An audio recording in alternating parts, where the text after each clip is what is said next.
Early on March the 18th, the Turkish Armed Forces, or TAF, and the Free Syrian Army, or FSA, captured the northeastern Syrian city of Afrin from the Kurdish People's Protection Units, or YPG.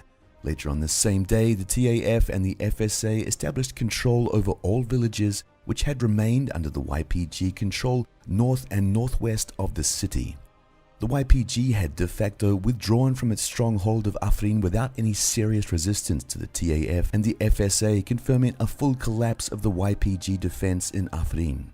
Turkish forces captured a large number of weapons, including anti-tank guided missiles in the city.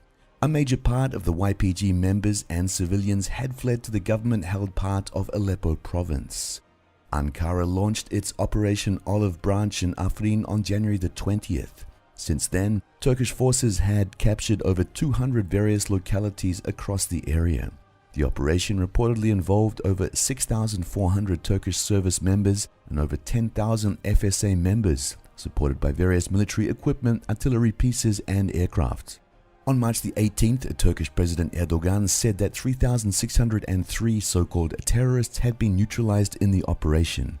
He added that 46 Turkish service members had been killed and 225 others had been injured in Afrin clashes. According to the pro-opposition Syrian Observatory for Human Rights, over 400 FSA members had also been killed in clashes. According to pro-YPG sources, about 1,600 Turkish service members and FSA members had been killed. Both sides provide conflicting numbers of casualties because of the ongoing propaganda war between them. Ankara describes the YPG as a Syrian branch of the Kurdistan Workers' Party, or PKK, which had been waging militancy against the Turkish state. Thus, Turkey sees the YPG and the US support to the YPG as a threat to its national security. Pro-YPG sources accused Ankara of ethnic cleansings and mass civilian casualties. According to conflicting reports, about 500 civilians had been killed since the start of Operation Olive Branch.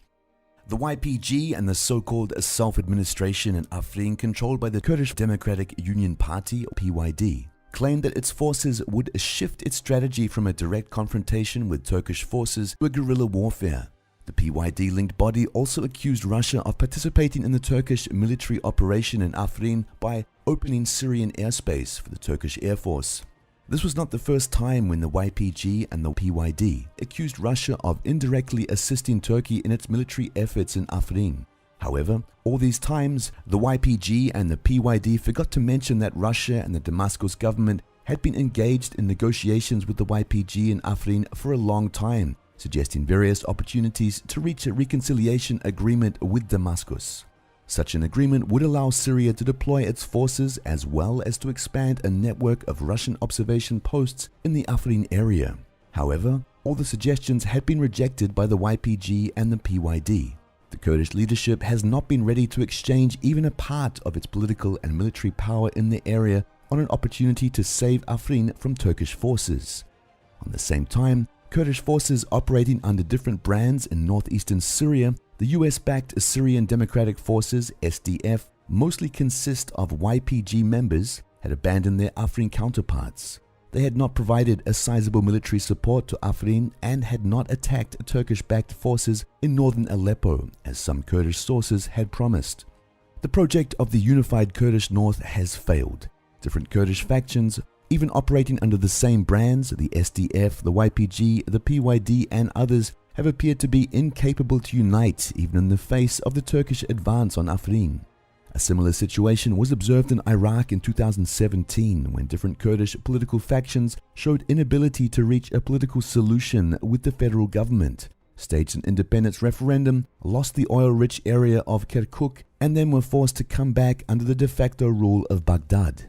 Another factor which contributed to the Turkish victory in Afrin is that the US abandoned the YPG SDF in the area. According to reports, this was the result of an undisclosed political agreement between the US leadership and top officials of the Turkish foreign and defense ministries that had arrived in Washington.